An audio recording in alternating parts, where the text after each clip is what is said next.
All right, everybody. So today we have Cronise with us. He is a former scientist at NASA. He is an author. He's done a ton of peer reviews. Welcome, Ray. Hi, good to be here today. So I actually saw your stuff probably 3 years ago. I saw you on Rhonda Patrick's YouTube channel. I saw some other work, a lot of YouTube videos.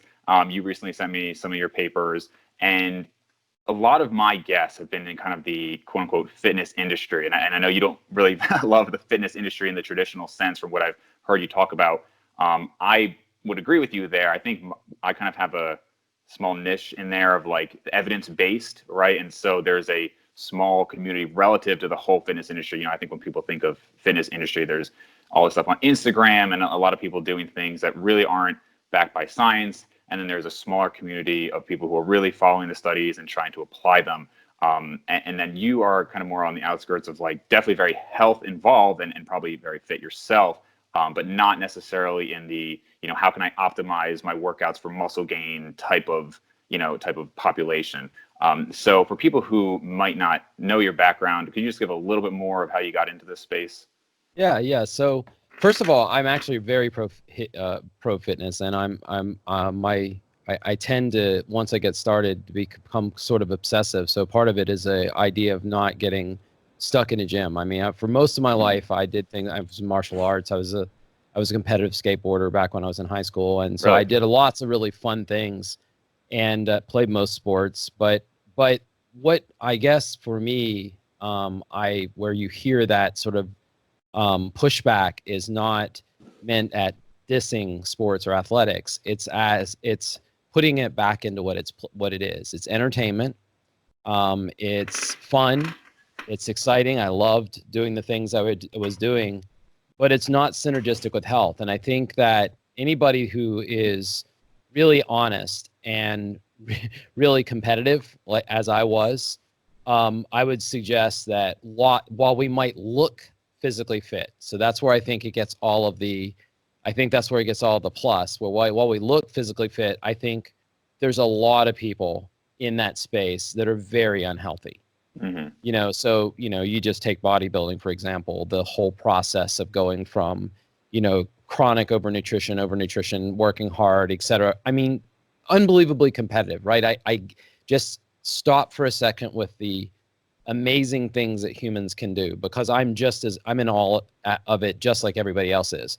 But in terms of pounding on your body in that way, and then using that to drive the overnutrition, and then using the only litmus test of the fact that you're healthy is that in this prime of your life, you happen to be, lean and fit and look athletically the part. This is part of, being fecund, part of fecundity. And what we've learned in healthspan and longevity studies is that in a lot of organisms tested, fecundity or reproductive, rate and longevity are inversely related. In times of go, grow, which there is a time of go, grow, but in times of go, grow, our bodies are pushing, and, the prime directive is pass on your genes. But if you think about life in a sort of a different way, you can eat almost anything and make it to reproductive age, 15. And then you can eat almost anything and make it to, say, through the next 15 or 20 years of reproductive prime. Then you raise your youngest offspring, so 15. So somewhere around 45 or 50, evolution's done with you. You've passed on your genes. Doesn't matter really much what you've done. And if you've already passed on your genes, there's not a feedback loop. And what many people, especially, what I'm looking at is, how do I live the rest of my life post reproductive prime? How do I do that in the most healthful way and be, clear thinking and ambulatory and just have a full use of that life without disease? And most of those chronic diseases that set in after reproductive prime, there isn't a feedback loop for genes. So, there isn't an evolutionary diet. It doesn't matter what we ate in the past. Everybody is looking for the past, for diet advice. This is crazy. Which past are you looking at? It's a crazy idea. So back to what motivates me is I have an insatiable curiosity, and everything that I've ever been in. When I was in for, first, 20 years of my career, I was in space and at NASA, and I wanted to open up private commercial space flights. So my my friends and I, we started, the X Prize and the $10 million prize. We started, founded the company Zero G, the first private weightlessness fights. We sent 8 people to the space station, one person twice on Space Adventures. And we ushered in the whole commercial space race, which now, Elon Musk and Richard Branson and Jeff Bezos are competing and really sort of pulled space out. So, we wanted to really disrupt the way that business was, create what we called an exothermic economic reaction in space, one that gave off more economy than it consumed because space was really expensive. And, fast forwarding to now, those same kinds of ideas, and by the way, everybody laughed at us 25 years ago. I mean, everybody thought what we were doing was silly. There's never going to be any private space program. There's never the Zero G. People aren't going to pay to go float around in weightlessness for 30 seconds at a time, and they were just wrong. People aren't going to pay to go to space, and there's this waiting line. Right? Some I don't know how many 700 people have put a deposit down for a suborbital 5-minute flight. So the point here is I think the same thing goes for health. And when I was in a situation 10 years ago, in fact it was 10 years ago, a few weeks ago when I started. October 27th. So 2008. So it's actually 11 years ago. So, I recently sold out my company. It was a really stressful time in my life. I was almost at 250 pounds. I found out later I was type 2 diabetic. I had high cholesterol, and I was just a mess. And so I did everything like they said. I'm going to lose my weight, and I'm going to, do the diet and exercise. I was doing Bill Phillips' Body for Life. He interviewed me because I did the transition. The 4 and after, 6 frequent meals a day.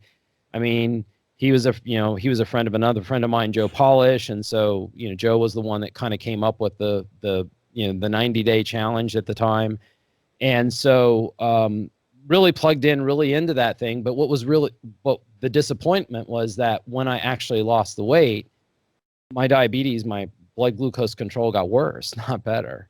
Really? And that was a real surprise because everybody said it was the weight.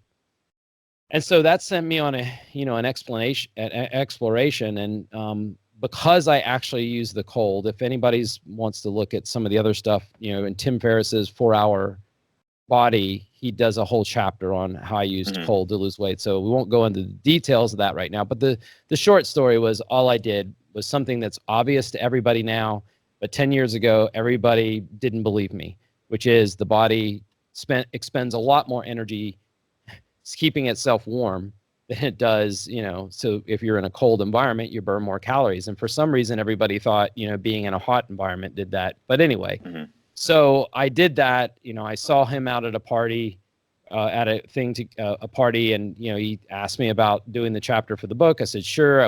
I didn't do any of this research because I wanted to write a book or even a paper or do a podcast or a blog or anything. It was just, I just wanted to be healthy.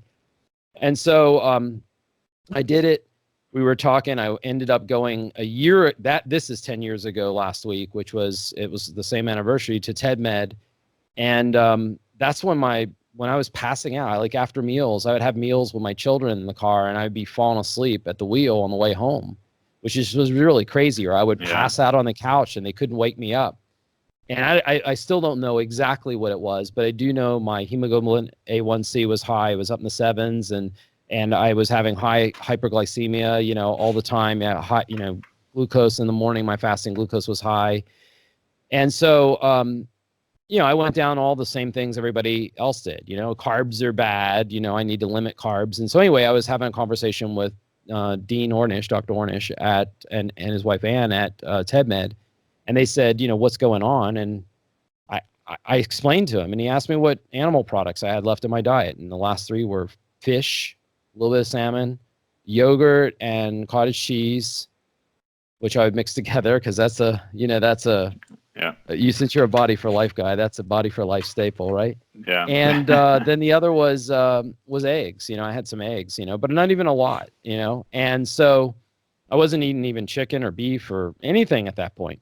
And so he said, would you consider cutting those out for a couple, month or two, or see if that works? So I started on November 23rd, 2009. And I 22 pounds of vegetables from Sam's. No idea what I was going to do. Felt like it was the end of the world. It sucked for the first couple months, I will say. And then, lo and behold, 2 months later, I'm eating nothing but big piles of fruit and watermelon and papayas and bananas and rice by the boatloads, and all of my glucose numbers got better. Went from 7 something back down to 5 something. My no longer had any spikes afterwards. And then like that broke me because it went against everything I believed to be true. And so that just got me really curious. And about the same time, Tim's book hits, and now suddenly you get thrust out there on Nightline and all these other things. They were doing interviews. And then now people are challenging you. Mm-hmm. You know this, right? You put yourself out there, you get challenged, right? And I just wanted to have the right answer. So I ended up, buying a midlife crisis calorimeter, and, got a, Cork Cosmed, Cork CPET with a nutritional hood, and set up a lab in what was my garage. I redid the whole thing, and treadmill and a stationary bike and a swim spa that I could take from 104 down to 45 degrees F, so that I could do swimming, immersion in cold, and measure metabolism and all those things. And I just went through the gamut. So for about 3 years, I just had a CGM on. I had a kitchen. I was cooking stuff, and I was going out in the nutritional hood and watching, shows on, watching series, binge watching series on the great courses. So my point is, I just did it. And it was really amazing. As I did this, I started reading some of these older books and going back. As I told you previously, I have a collection of historically significant nutrition and metabolism books. And it wasn't like that then. This is when the obsession started. But I started reading these old things, and what was so amazing is that their take on metabolism was exactly right. I mean, I could go all the way back to Lavoisier's original experiments he did in 1790 and reproduce them, and my results were within 10% of what he did. And he was doing them discovering oxygen. So just insane that to get it that right 200 years ago, so, bringing this full circle, what do I want to do now? I really want to fundamentally change 10,000 lives. That's my big goal. And Juliana and I are working together, and what we're doing, Juliana Hever, the plant-based dietitian, we got, a couple books that are out, a couple papers that are out that we can get into. We have a new book coming out in December, which is a cookbook, which is kind of fun. And honestly, as technical as most people see me as being in some of the interviews or whatever, when we work with clients and when we work with people, we actually take all the technical talk away, because I want to return the discussion back to food. So instead of talking about protein, carbs, and fat, I want to look at the food triangle that we've constructed, and try to get that discussion, try to get the discussion back to whole food again. So, awesome, man. Awesome. And I definitely have a lot of questions, a lot of stuff to touch on that. Before we do, as we discuss, for every podcast I do make a donation to charity, and I always have the link below. So what was the charity that you chose for today? Yeah, so this is an easy one for me, nutritionfacts.org. Michael Greger over there, very, very close friend. We've been working together for years. He puts together a ton of videos on nutrition. And, he's the kind of guy, he'll call up or message or text when he thinks he doesn't have something right. He really tries to really, vet things and do it right. He's not just, doing it for clicks. So for absolutely sure him. Awesome, man. Okay, so definitely we'll go there. And like I said, for everybody listening, we'll have links below if you want to check that out.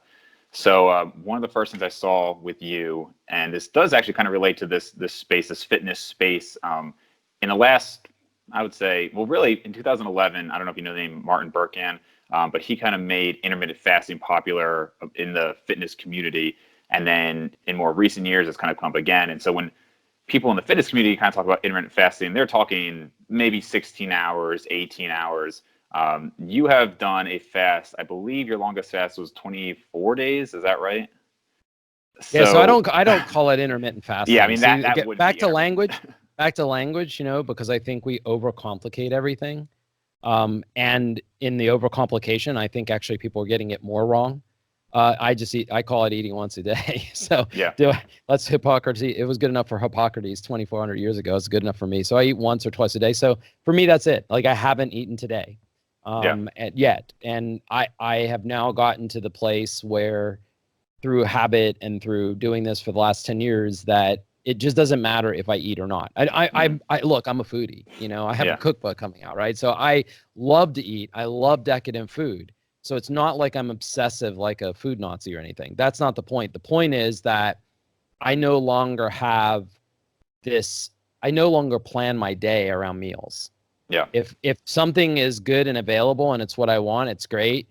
If a day comes and I'm traveling across country and there's not really a good option, or there's nothing really, I don't want to do a decadent, deviation from what I normally do. I'll just skip. I'm okay. So, and as you say, I did 2 long-term fasts. I've done a lot of, 5 days and less. And for me personally, I don't call it fasting unless it's gone more than 36 hours. So to me, anything under 36 hours, if you're like doing an app and saying, oh my God, it's been 18 hours since I ate. It's like, I'm just laughing saying, look, you're a human, and I'm telling you, humans didn't eat 6 times a day, 42 times a week. If you care about, looking back in the past, I mean, that's just a modern day luxury that we have. And so, but I've done a lot of 5 and less. And then above that, obviously people really need to be supervised during those times. And I did, one was a 14-day fast, but it was following a 30-day loss. So I actually was losing for 30 days, tracking my metabolism all the way down, sort of recreating the Harris-Benedict equations and, the standard models for weight loss. And then I did a fast. And while I was doing it, I was also doing DEXA scans every 2 weeks, blood plasma. Even 7 days into the first fast, I did my amino acid profile every 4 hours, 24 hours, to watch how it cycled with the day, 7 days in the fast. And then it turned out that the nitrogen adaptations that I was looking for, meaning you're not losing lean mass, those things didn't kick in until much later, like after 10 or 14 days. So I actually, when I went back, and when you saw that interview with Rhonda, I went back and did a 24-day just because I needed to make sure I was way out to see. And honestly, for me, I don't have an issue even for the first couple of days, but for most people, maybe they have an issue for the first day or two. But really, it's like being thirsty. You could take a drink, but you're not miserable if you're thirsty.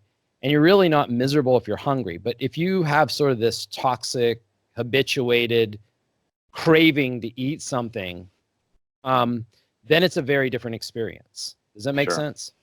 Definitely. And I mean, so I've not done anything as extreme as you. I have gone 3 days just because I wanted to try it, really. Right. And that's the worst part.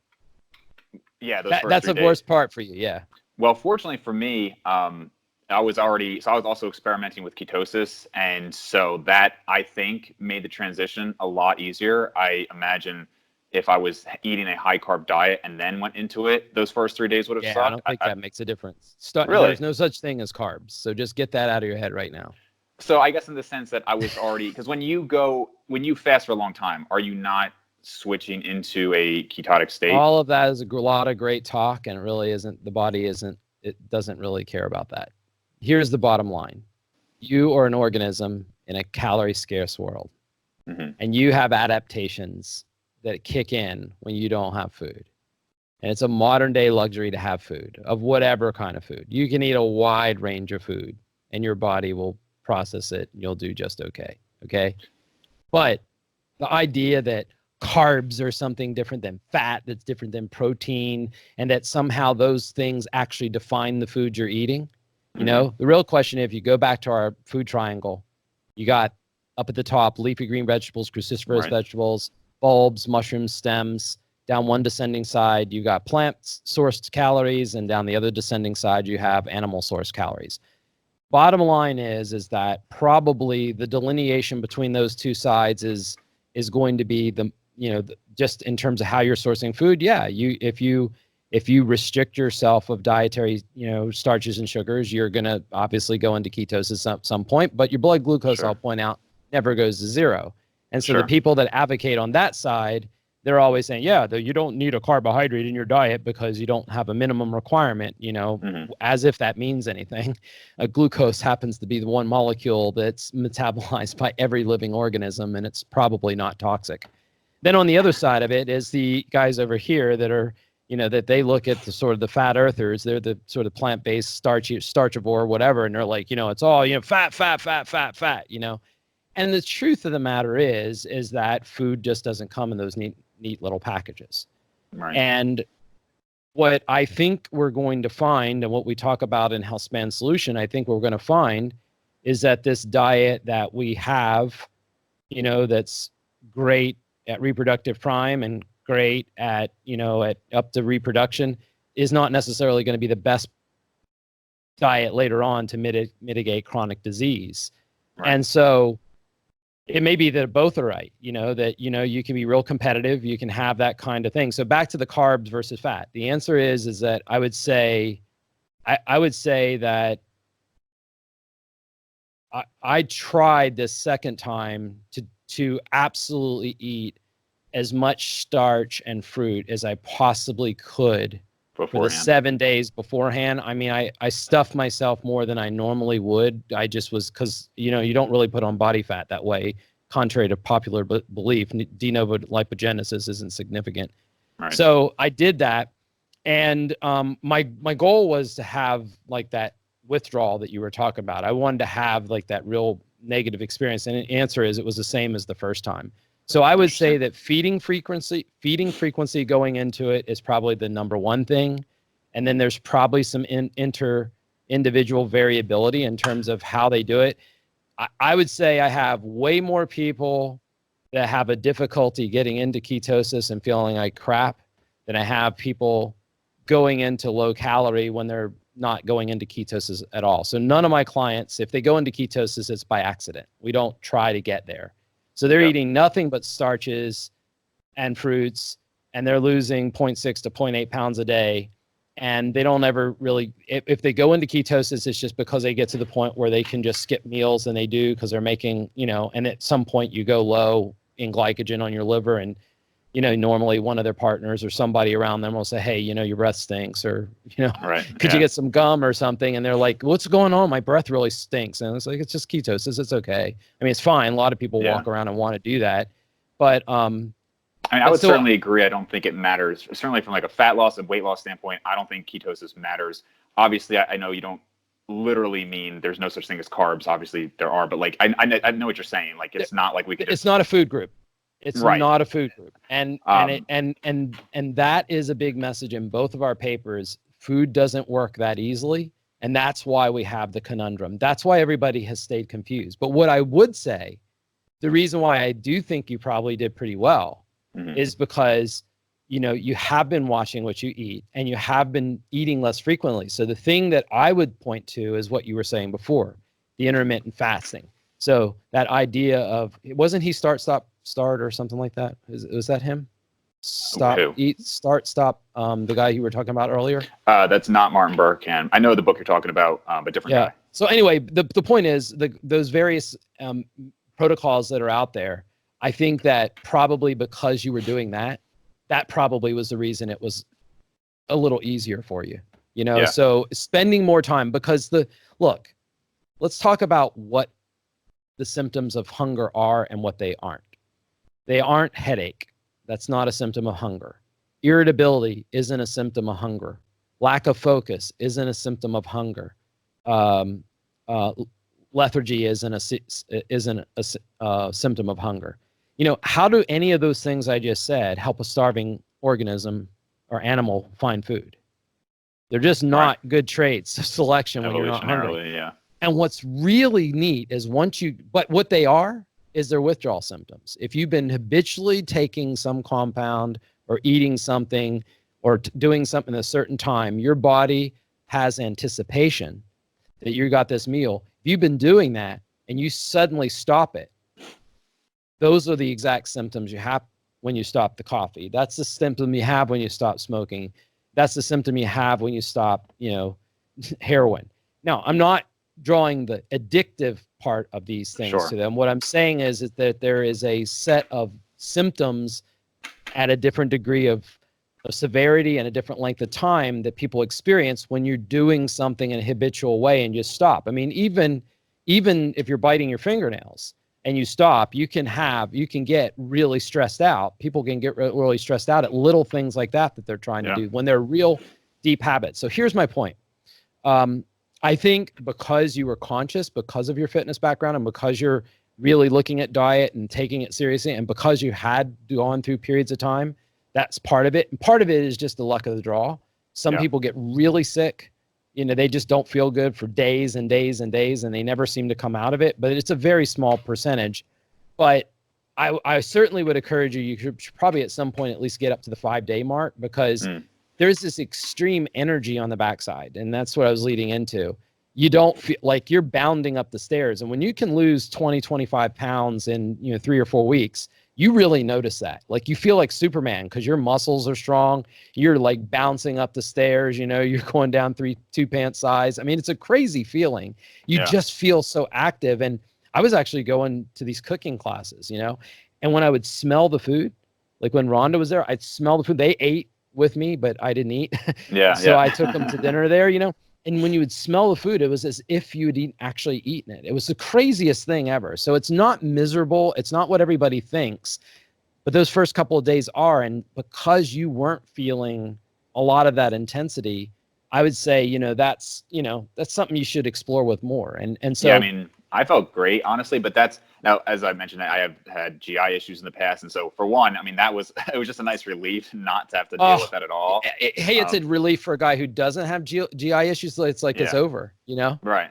So. And so that was nice. I've also just, historically, I've never been somebody who, I hear these people say, oh, I haven't eaten in like 2 hours. Like I even tried keto in high school, and like, I've just never been somebody who felt like short-term dietary changes like that really had a huge effect on me and how I felt. I seem pretty adaptable. I will say, and I don't know if this is just due to spikes in glucose and whatnot, but I would say that when I've done a very low-carb diet, I do seem to, and maybe this goes back to what you're saying about what people get chronically used to, but I definitely seem to be less fatigued during the day. And the first time I ever noticed this was actually in high school. It was like 10 o'clock or something like that. Actually, sorry, it was like 2 o'clock, 6th period. I was on like a business class. I would consistently fall asleep because it was like 2 periods after lunch, and I would always have this sandwich for lunch. And then I did keto for a while, and I just kind of realized, like, I'm not falling asleep today. And then the next day, I'm not falling asleep. And I just had that more level energy. Now, maybe I was eating the wrong type. Now, I said a sandwich, right? So I was eating a processed white carb, like white bread. There you go. Talk food. Right, and that's the thing. Carbs. Come on, so get it out there. Maybe it was the right types of wrong types of foods, And it may be the combinations of the food too. So, as I was telling you, I was having a lot of those same symptoms. I was falling asleep. I had lots of issues, and I can give myself diabetes in, I don't know, about 3 days, 4 days by eating salmon. Now, go figure. I can eat bowls of rice. I could drink soda, not that I do, but I could drink soda, and that would not kick in my problem.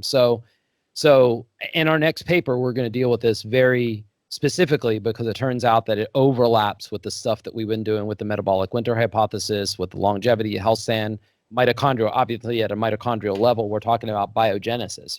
We're talking about how do we process that energy. And there's actually a really beautiful, I believe, a beautiful explanation that you're going to have to wait for. Unfortunately, sorry to tease. But there's a beautiful explanation for why you were feeling that way and why it was working that way. But the point I would caution everybody, especially if you happen to be insulin resistant, especially if you happen to have these issues with metabolic syndrome, or you're going that way or starting to feel that way. Let's just imagine we use the analogy of a bad driver. So a bad driver, they get traffic citations and accidents, right? So we could say those are like biomarkers for a bad driver. And, when you're having these issues you're talking about is, let's forget, we're not going to call them carbs. We're just saying, whole food starches and sugars, fruits and starchy vegetables. For some reason, you have a metabolic dysfunction. A kid can eat a Snickers bar and they don't have blood glucose crash. Right. Mm-hmm. So they're not having that problem. Right. Or somebody healthy doesn't have that problem. Not saying that the food's healthy. What I'm just saying is even white bread, if you're not having an issue, if you don't have a dietary carbohydrate metabolism issue, then you can eat those just fine. So then what do? Well, we go measure hemoglobin A1C. We measure fasting glucose. We use these as biomarkers like tickets and accidents to say, are you a bad carb driver, right? Instead of a car. And then what does the group out there do? They take away the car, and then they look at the traffic. Then they look at the driving record in 6 months and say, wow, no tickets. Wow, no accidents. What a great driver he is. This is not just an analogy. This is exactly what's going on, and it's absolutely crazy because those tests are biomarkers for dietary carbohydrate metabolism. When you take it out, what does this test mean? Nothing. It just means your glucose levels are level. So what? You can fast and your glucose levels are level. Keep doing it long enough and you'll eventually die. Just because you can level up. Mine was 55 or 60 all the time, nice and level, never bumped, never went up, down, right? Yep. Everything was really great. But, I couldn't do it forever, 24 days.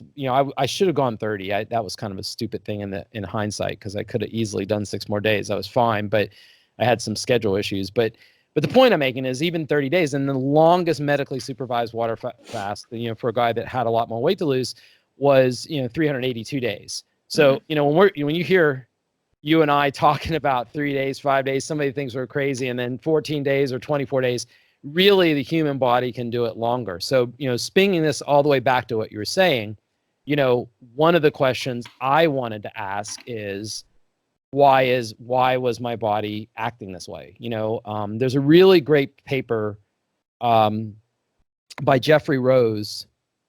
And now I just brought it up and now I forgot the title. I'll think about it in a second. But anyway, the quote in there that's really amazing is sick individuals, sick populations. I think that's it, like 1985. But anyway, he asks this question, or he says that the person who trained him as a physician asked this question, which he feels like we aren't doing. Why did this patient get this disease at this time? Mm-hmm. Not how do I manage it, not what pill they need to take to treat it or whatever.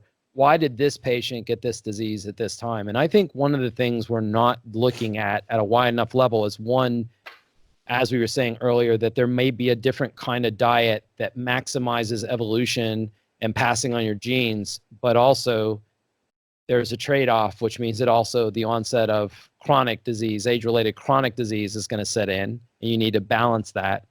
There's probably a diet that ages faster than the other, but what if that diet actually makes you perform better, right? If your goal is to win the race, you can do that. And this is what I felt like when we were talking before we started today in terms of your background and your drive to want to do these competitive things.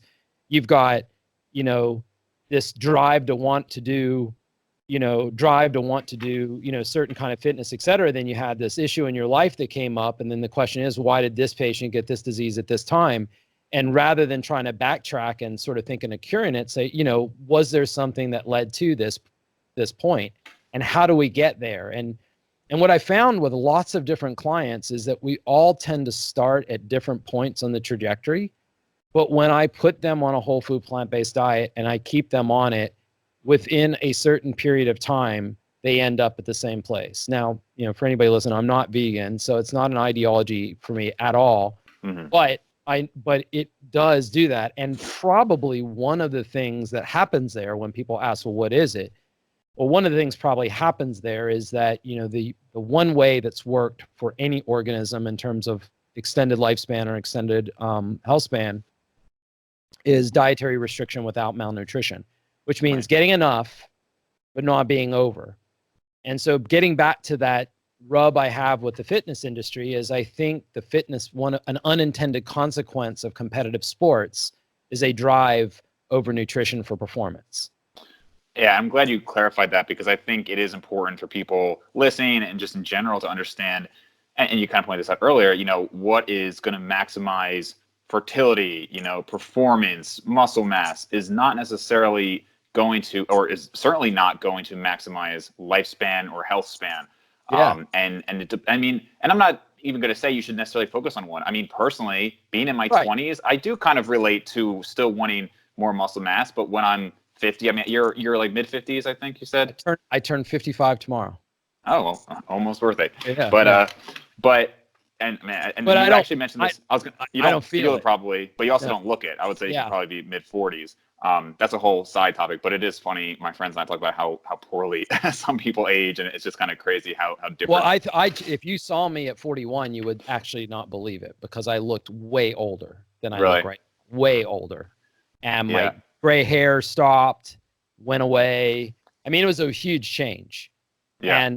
And so back to this point that you're making, though, I don't want us to get off on ages and looks and Yeah, miss yeah. the point that you're making, which is you're right. You got to do it. I don't want to tell anybody how to eat. I don't really care what you eat. I don't want to argue about you with what you eat.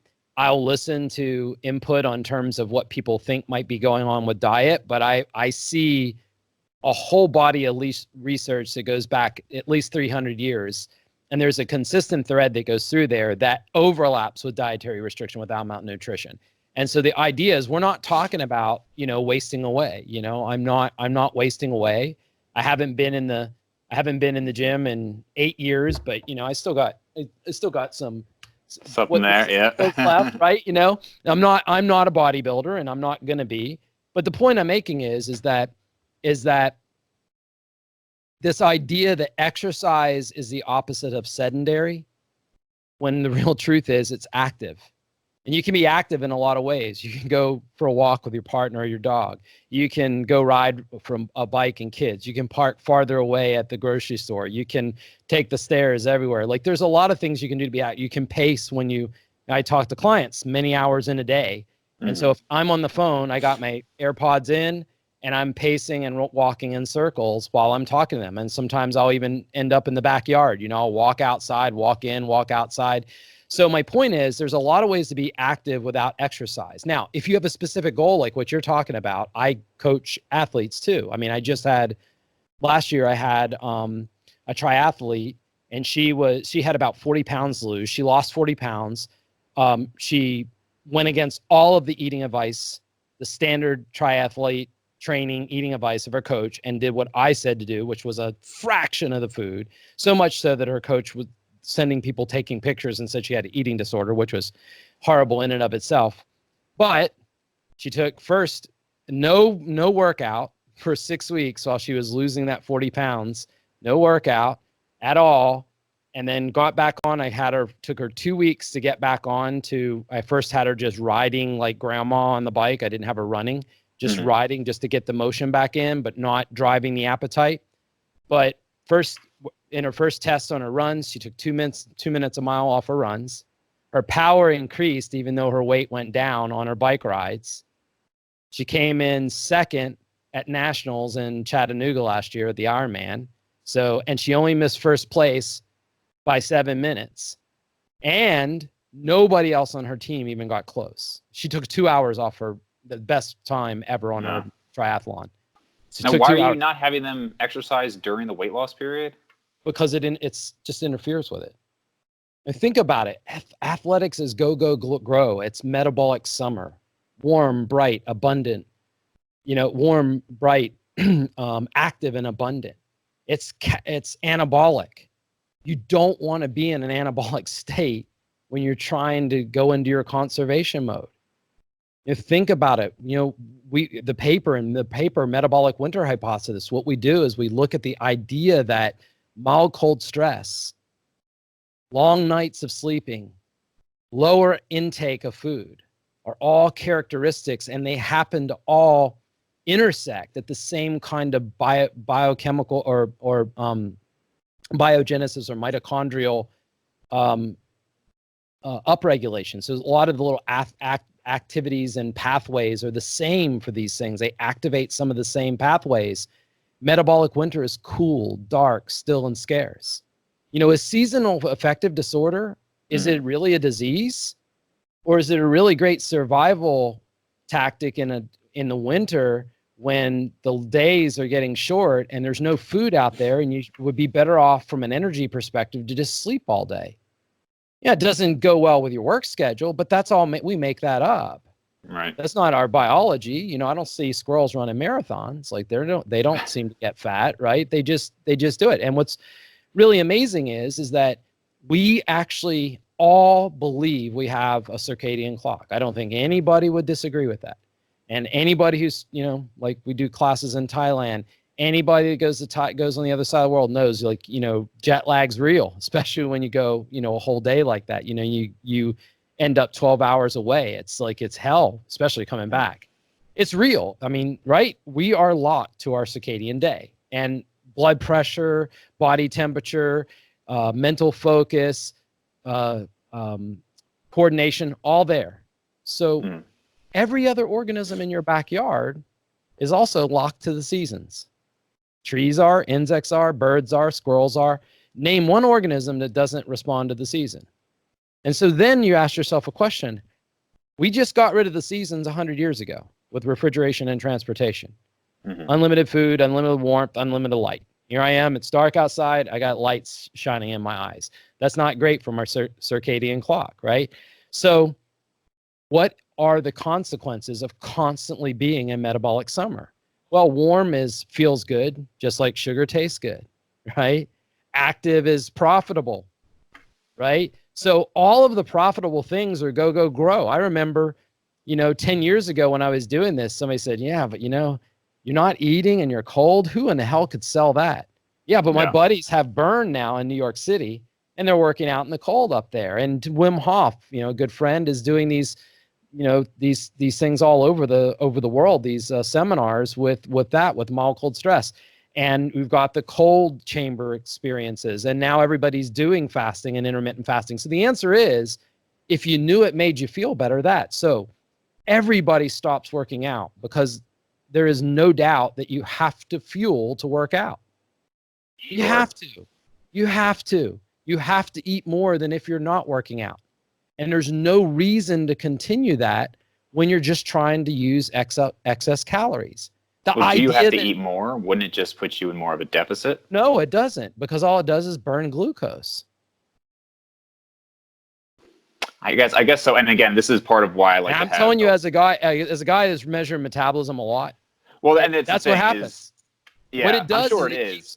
What it does. Now, you can force yourself if you constantly stay in hard ketosis and don't have any glucose, but why do that?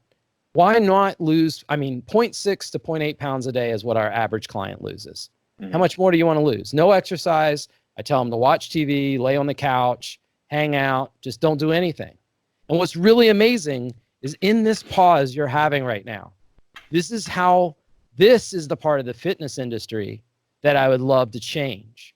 Yeah. Because well, you heard me. That's what I would ask you too. Right. See, I agree with how to make my one client be a better, you know, win her fitness model thing, shred her and get her, you know, just ripped. The other one winning that, the triathlon.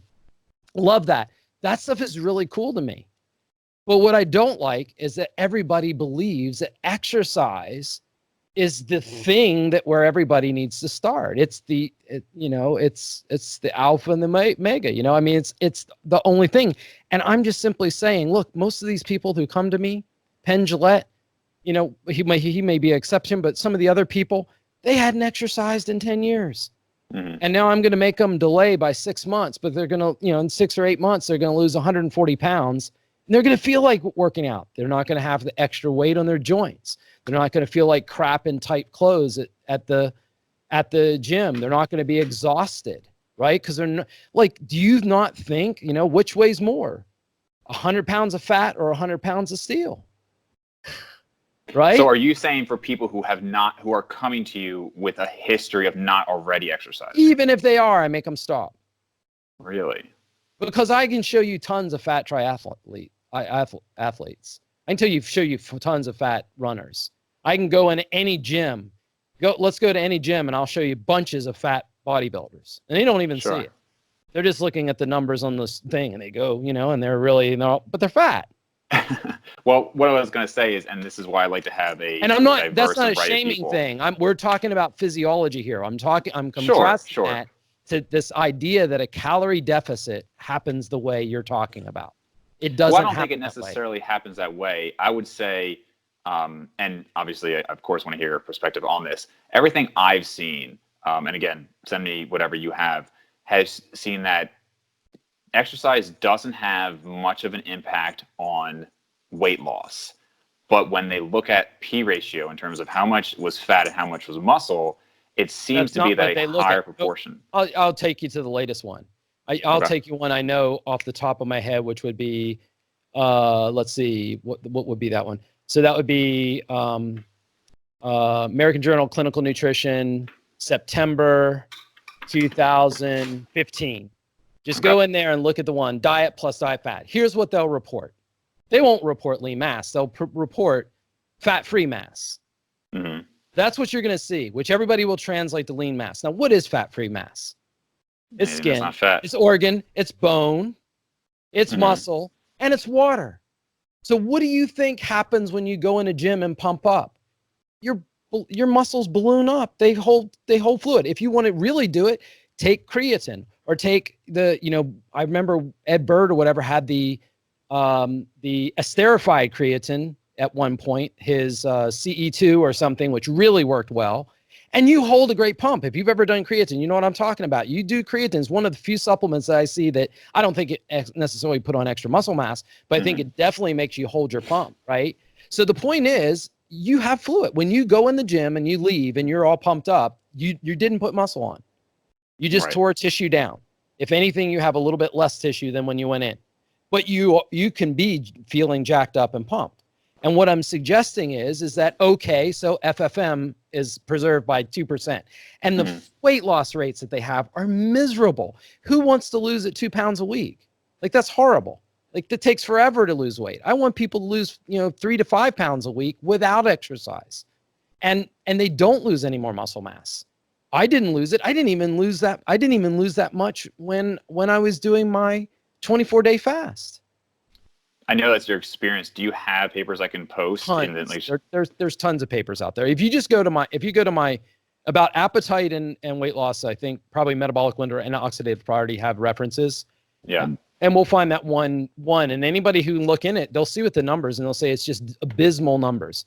Compare it again, compared to what? Compared to somebody doing 2 pounds a week. That's to me, 2 pounds a week is just not weight loss. I want someone to lose 3 to 5 pounds because I want them to get it done. You have a short attention span. And now you think it's just magic that all these challenges are 90 days?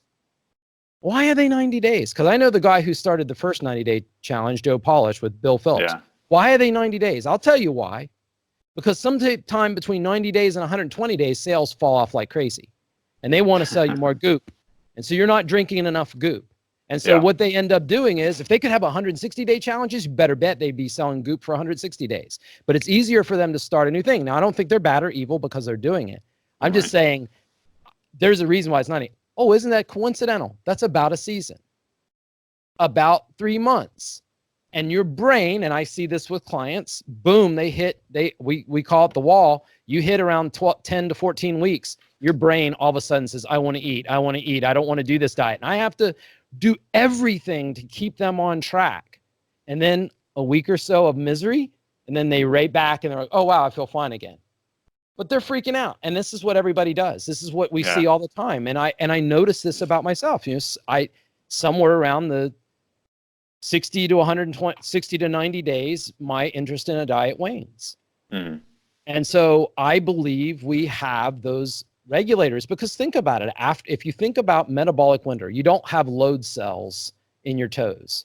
Your body doesn't know what you weigh, right? And I think everybody listening has had that experience where you lose weight and then you go right back up and you say, wait a minute. Like for me, the big number was 220.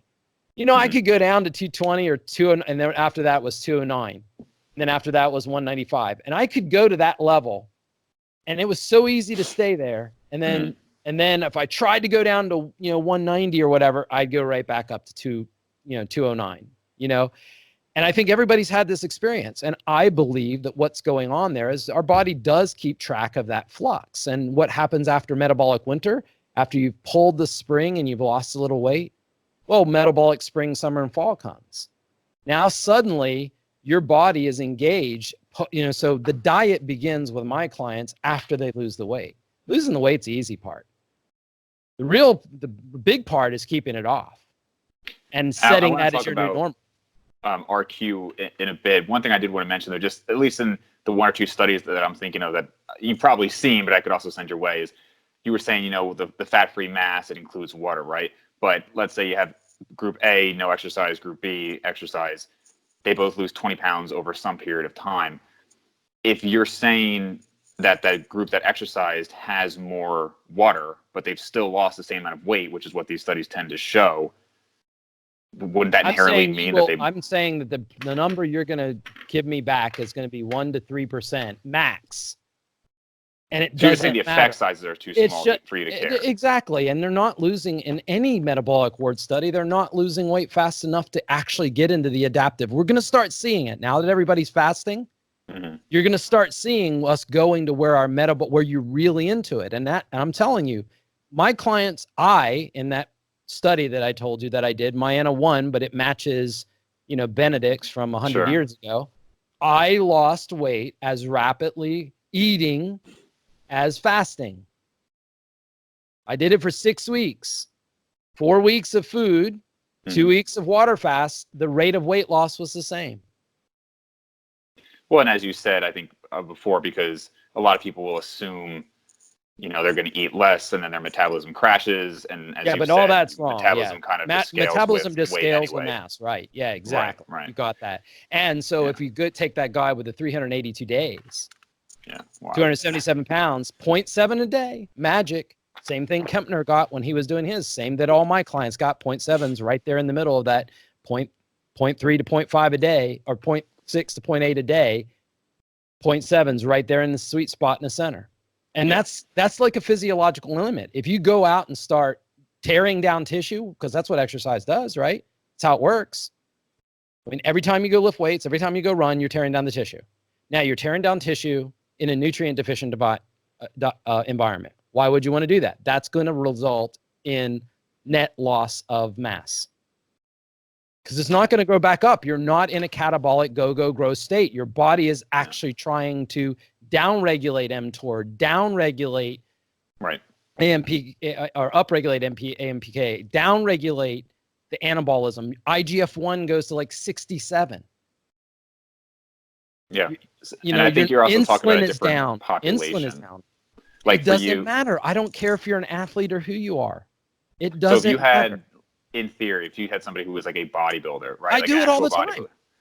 And you would have them get contests. Well, how long would you have them without exercising? Like what level would you say?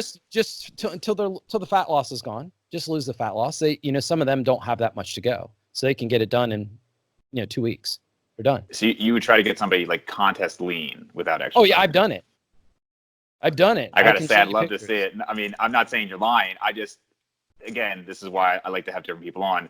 I've never heard of that in my life, and I've been around hundreds and hundreds of bodybuilders. So I know you haven't, because they all believe look. If the only tool in your toolbox is a hammer, everything looks like a nail. They all do the same thing: eat lots of food, and put on mass and fat at the same time, because that's what happens. I'm not saying that they're doing it wrong. That's what happens. You're bulking up. You're going to put on body fat. It's hard to scale very lean. Then what do? Then you go into your cutting phase where you're trying to lose the fat. So now what do? They up their cardio. So they're burning lots of energy, thinking that that's making them lose fat. They could actually do it without getting on cardio, but that's what they do. They do that. And then they start losing the fat. Then what do?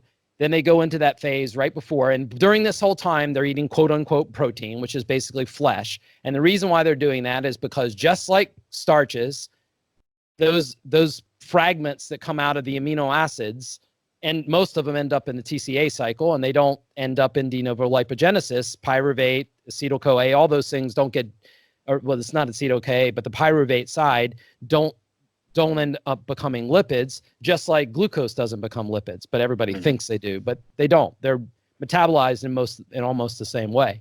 And so what happens is they end up eating lots of that, which is great because it's not putting on fat, but it is giving them energy so that they're not at too much of a deficit, right?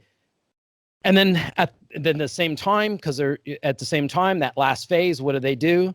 Most of them use carbohydrate to pump the tissue back up, to put a lot of glycogen back in the tissue to swell it up. And the last thing they do is dehydrate to shrink their skin on top. Isn't that like bodybuilding 101?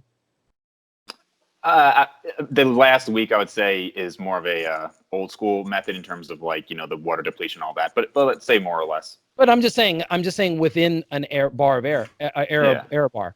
And all I'm saying is that all of that does work. But just as easily, when you're in that fat loss stage, you could just basically lay off.